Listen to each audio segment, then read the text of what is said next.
কন্যাশ্রী আচার্য, contact number 84-205 নিচে দেওয়া হচ্ছে। এমন যদি হয় যে ভিডিওটা প্রথম দেখছো, তাহলে বারবার যেমন বলি যে আমার চ্যানেলে যাবে বা ফেসবুকে যাবে, সেখানে গিয়ে আমার নামটা দিয়ে সার্চ করবে, দেখবে সমস্ত ভিডিওর লিংক আমি আপ্রাণ চেষ্টা করি পরপর দিয়ে যেতে। যে সাবজেক্টটা পছন্দ হবে সেই সাবজেক্টটা নিয়ে অবশ্যই কিছুটা হলেও শুনো যদি ইন্টারেস্টেড ফিল করো।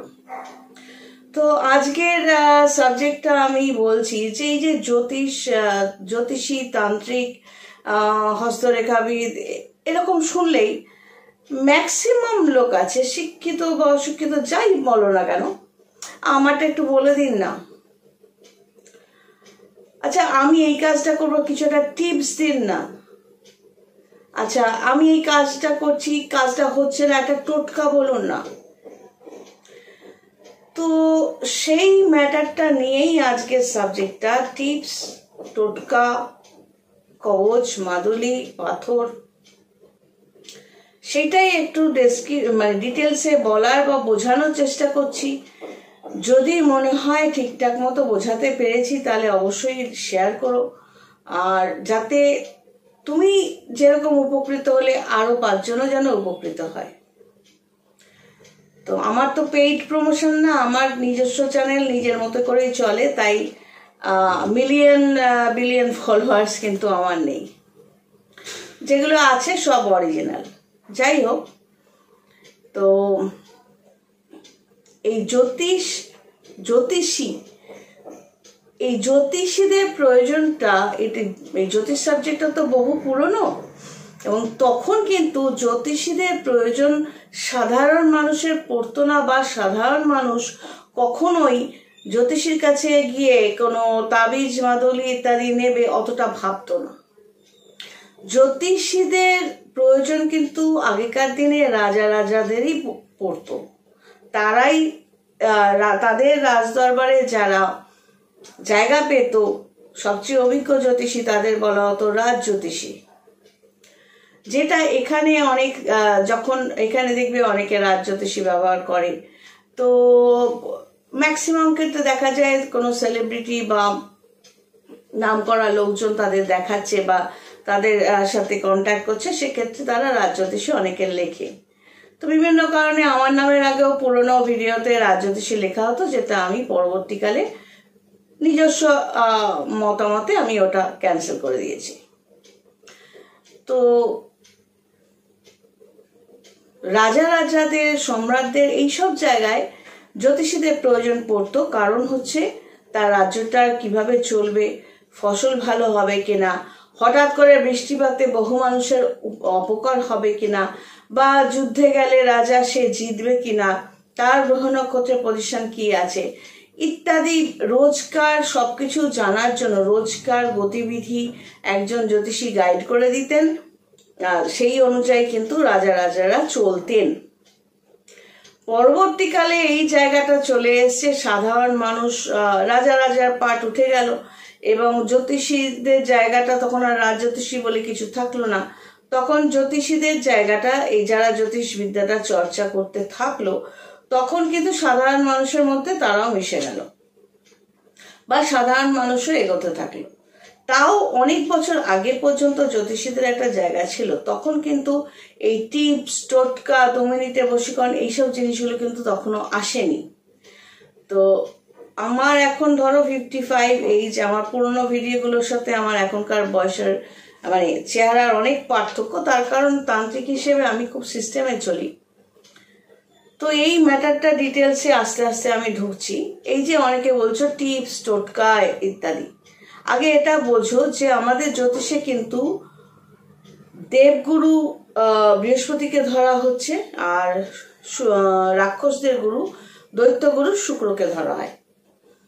তো এমনিতেও ইতিহাসে তোমরা পড়ে থাকবে যে আগেকার দিনে যারা জ্যোতিষী বা গুরু, তাদের আচার্য বলা হতো।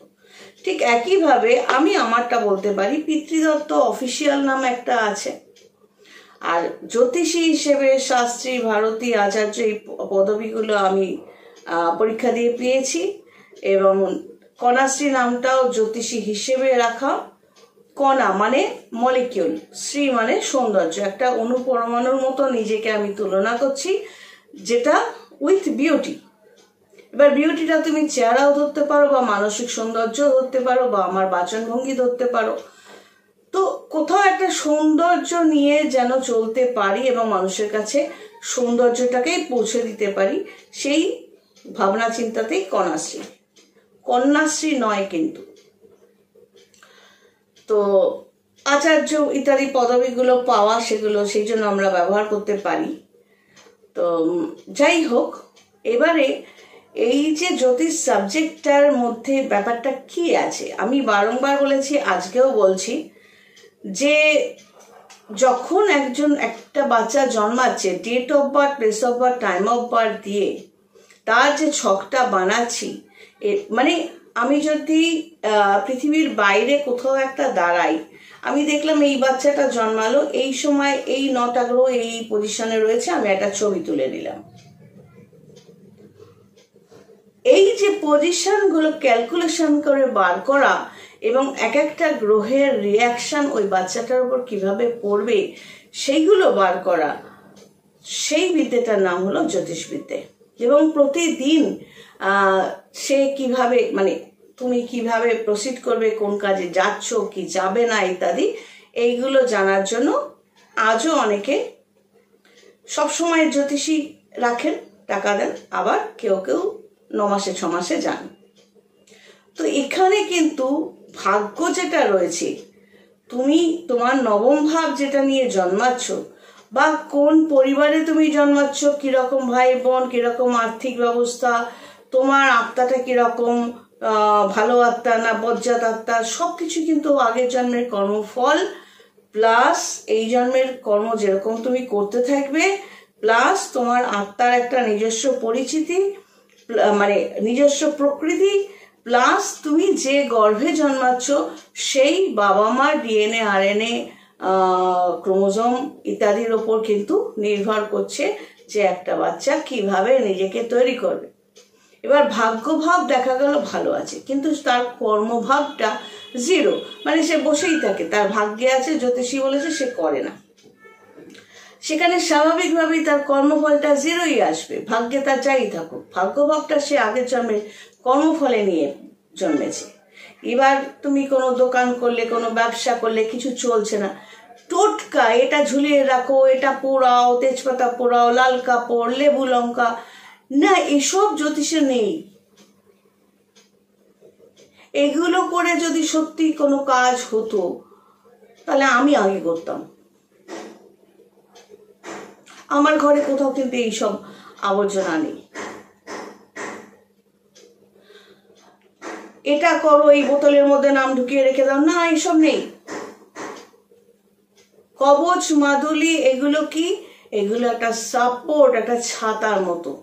জ্যোতিষী কি করে? জ্যোতিষী গাইড করে যে তোমার এই এই ছকে এই কানেকশনগুলো আছে, তুমি অমুক দিন এই কাজটা করতে যাচ্ছ, এটা সকালের দিকে না করে বিকেলের দিকে করো। দেখা গেল আমি দেখলাম তোমার শনির কানেকশন রয়েছে, এবার আমি কি বলবো, শনি যখন একটু লেট করে তোমার হবে, আমি বলবো তুমি সবকিছু কাজকর্ম করে একটু লেটে যাও, তাহলে তোমার হয়ে যাবে, নাহলে সকালে গিয়ে সে বিকেল পর্যন্ত বসে থাকতে হবে। তো জ্যোতিষীর কাজ হলো শুধু গাইড করা এবং বলা। তন্ত্র সিস্টেমটা হলো একটা সিস্টেম যেগুলো অক্ষরে অক্ষরে পালন করলে তোমার শারীরিক মানসিক পরিবর্তন হতে থাকবে, যেটা আমার মধ্যে হয়েছে, কারণ আমি নিজের জন্য কিছু পালন করি, ভীষণভাবে মানি, পুরো কন্ট্রোলড একটা লাইফ লিড করি এবং স্বেচ্ছায়। এমনটা নয় যে আমার গ্ল্যামার বাড়বে বা আমাকে আরো কচি লাগবে বলে আমি করছি না, এটা আমি স্বেচ্ছায় করি কারণ আমার ভালো লাগে। তো তন্ত্র সিস্টেমের মধ্যে যদি পা রাখতে চাও, এবার সেটা কোনো উদ্দেশ্য নিয়ে তুমি চাইলে যে আমার এই কাজটা কোনো রকম হয়ে যাক, ততদিন করব, পরে আর করব না, এই যে কর্ম বা মানসিকতা, এগুলো কিন্তু ভবিষ্যতে নেগেটিভ রেজাল্টই আনে। এগুলো বুঝতে হবে। কোনো টোটকা বা মাদুলি হেনা তেনা, টোটকা টিপস বলে কিছু হয় না। যারা জ্যোতিষ সাবজেক্টটা নিয়ে নাড়াঘাটা করতে বেশি দিন পারলো না, পরীক্ষা টরীক্ষার ধার ধারে না, কোনো রকমের পয়সা করে দিয়ে একটা কোনো সার্টিফিকেট জুটিয়ে ফেললো, তখন তারা এই জিনিসগুলোতে নেমে আসে নিজেকে হাইলাইট করার জন্য। আমি 17 বছরের ওপরে এই লাইনে আছি, আমাকে কোনোদিন দেখবে না যে আমি কোনো টোটকা বা টিপসের মধ্যে গেছি। নাম্বার একটা আছে যেটা নিউমারোলজির উপর বেস করে, যেটা ম্যাজিক নাম্বার বলে মাঝখানে দিচ্ছিলাম, অনেকেই হয়তো বুঝতে পারেনি বা ফলো করতে চায়নি, তাই বন্ধ করে দিচ্ছি। নাম্বারিং এর একটা ব্যাপার আছে, যেটা যদি জেনে থাকো টেসলা নাম্বার 369, তো নাম্বারের ব্যাপারটা আমি আবিষ্কার করেছি তা না, এটাও বরাবর চলে এসছে জ্যোতিষের মতোই। তো এই টিপস হ্যানা তেনা অনেকে যারা বলে, তারা হয় ডিস্টার্ব করার জন্য বলে, না শিক্ষার অভাব থেকে বলে, বা শর্টকাটে কিছু একটা পেতে চায়, একটা টিপস আমাকে দিল এইটা করব না। আমাকে 1000বার বললেও কিন্তু আমি কোনো টিপস বা টোটকা কারোকে বলি না, সে যতই হাউমাউ করুক না কেন, কারণ আমি জানি সেটা থেকে ওগুলো আইওয়াস ছাড়া কিছু না। তন্ত্রের নামে অনেকে অনেক খারাপ কাজ করে, অ্যাকচুয়ালি জ্যোতিষ তন্ত্র এই জায়গাটা কিন্তু মানুষের ভালো করার জন্য। এই লাইনটা তো একটা আধ্যাত্মিক লাইন, কোনো মানুষ সত্যি যদি আধ্যাত্মিকতাবাদের মধ্যে ঢুকতে পারে, মানে স্পিরিচুয়ালিজমের মধ্যে ঢুকতে পারে, এবং এই যে ভগবান তার পুজো ইত্যাদি এর মধ্যে ঢোকা, তখন সেই মানুষগুলো কিন্তু সত্যি কারো ক্ষতি করার কথা ভাবতে পারে না। কিন্তু এইগুলোর আড়ালে যদি সত্যি কেউ কারো ক্ষতি করে, তাহলে বুঝতে হবে সেইগুলো ফেক ধরে রয়েছে,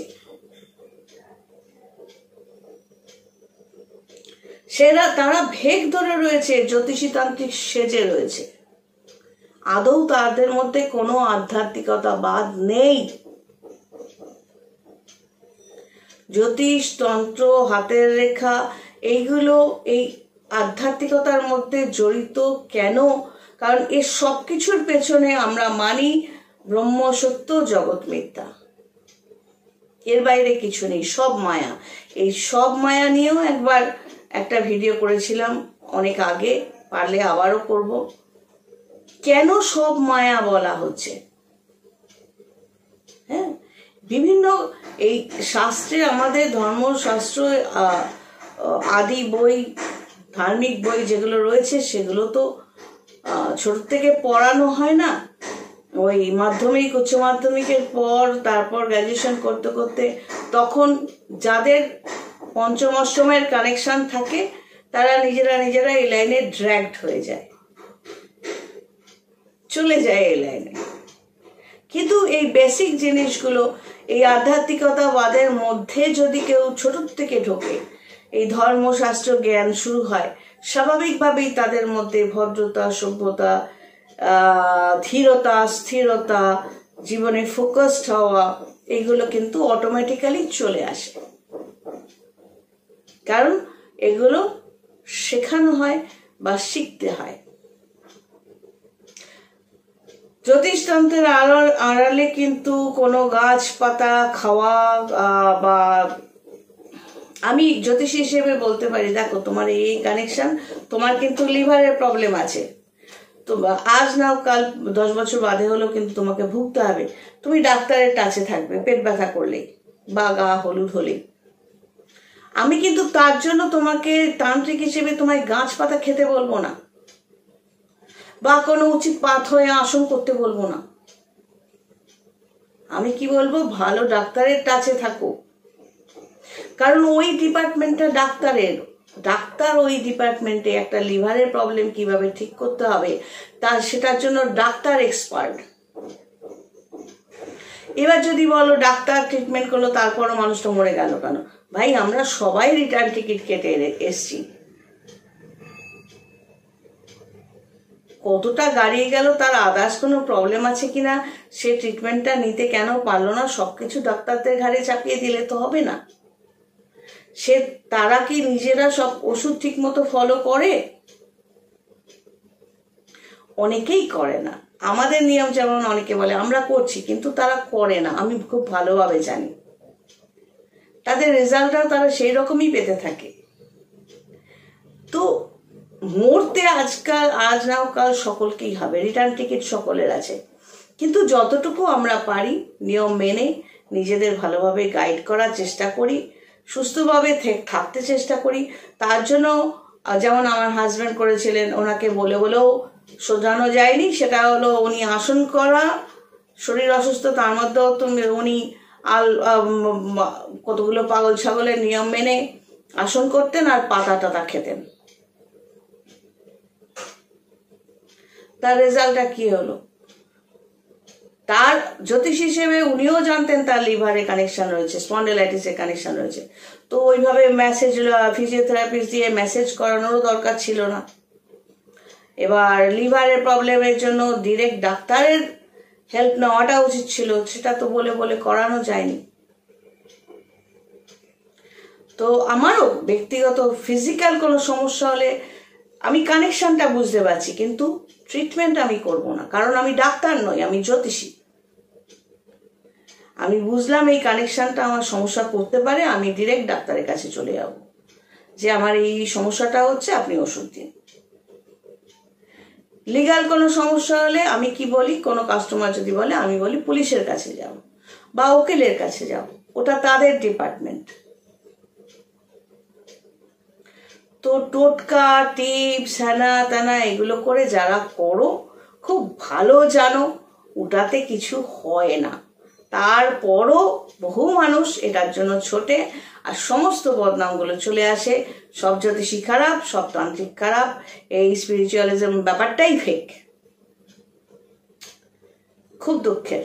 আর যারা যারা আমার কাস্টমারদের মধ্যে যারা অল্প হলেও হেল্প পায়, তো আমি ভগবানের কাছে কৃতজ্ঞ যে কিছু মানুষ হেল্প পাচ্ছে এবং ওভারকাম করতে পারছে। তবে এটা বারবার বলবো, যারা সত্যিকারে A to Z নিয়ম মেনে চলে তারা কিন্তু অনেকটা ভালো রেজাল্ট পায়। চলো আজ এই পর্যন্ত, সবাই ভালো থেকো, God bless and take care.